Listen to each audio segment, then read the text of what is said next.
friends, welcome to the Tech Listen channel. So friends, today I will talk about the ZOTAC RTX 3090 Ti PGF OC graphics card. So friends, ZOTAC has launching its flagship GeForce RTX 3090 Ti graphics card.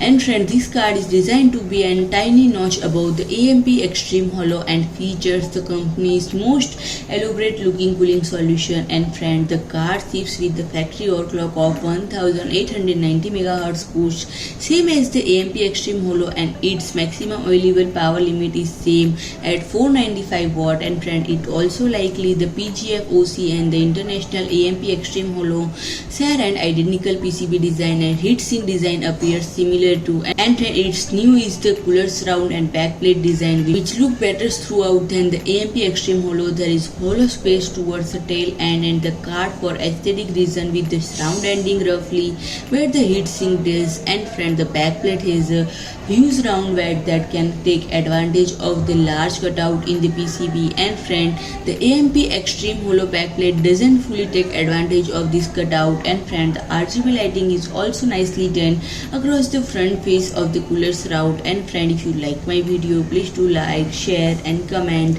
and don't forget to subscribe my channel and press the bell icon.